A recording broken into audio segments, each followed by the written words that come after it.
চলন্ত বাসে স্কুলছাত্রী খুন মামলায় দোষী সাব্যস্ত অভিযুক্ত, যাবজ্জীবন কারাদণ্ড ও ৫০,০০০ টাকা জরিমানা।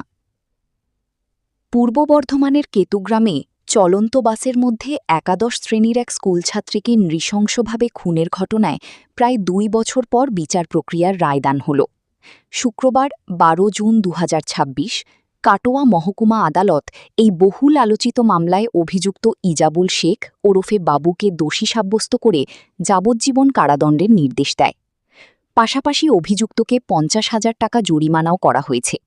অনাদায়ে অতিরিক্ত ১ বছরের কারাদণ্ড ভোগ করতে হবে বলেও নির্দেশ দেন মহামান্য বিচারক।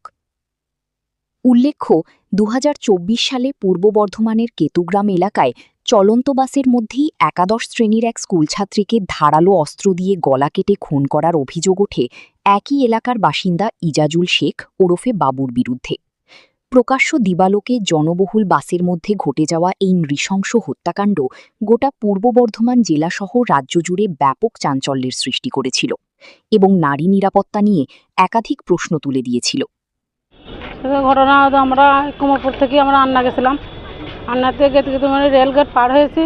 কুমারপুর রেলগেট পার হয়ে গোপালপুর এলাকায় ইটভাটার কাছাকাছি যেই ও ছুরিটা লাগিয়ে দিল, মানে দাঁড়িয়েছিল সাইডে, যে ছুরিটা লাগিয়ে দিল। ছুরিটা লাগিয়ে দেওয়ার পর আমি এভাবে চপ করে হাতটা ধরেছি। ও ধরার পর আরও ৩ প্যাঁচ জোরে জোরে দিয়ে দিল, মানে জোরে মারার পর গলাটা হাঁ হয়ে গেল।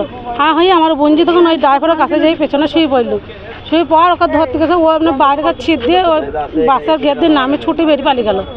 বাসে সেই সময় লোক ছিল? হ্যাঁ, বাসে মেলা লোক ছিল। বাসের লোক কেউ ধরে আপনারা জানতেন যে ও ওই বাসেই রয়েছে? হ্যাঁ হ্যাঁ, ও আমাদেরকে ডেকেছে। ও আমাদেরকে ডেকে আমার বোনজিকে মেরেছে। আদালত রায় দিল, ওনার যেহেতু এটা প্রথম অপরাধ সেহেতু ওনার বিবেচনা করে সব দিক বিবেচনা করে আদালত ওনাকে যাবজ্জীবন সাজা দিলেন। তার সাথে ৫০,০০০ টাকা জরিমানা দিলেন।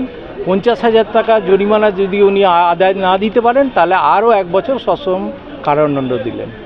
৩-এর সাবসেকশন 1 বিএনএসের প্রথম কেস কাটোয়া কোর্টে যে এই সাজা হলো, সম্ভবত হয়তো বর্ধমানেও হয়েছে কিনা আমার ঠিক জানা নেই, কিন্তু কাটোয়া কোর্টে প্রথম কেস, পূর্ব বর্ধমানে প্রথম কেস।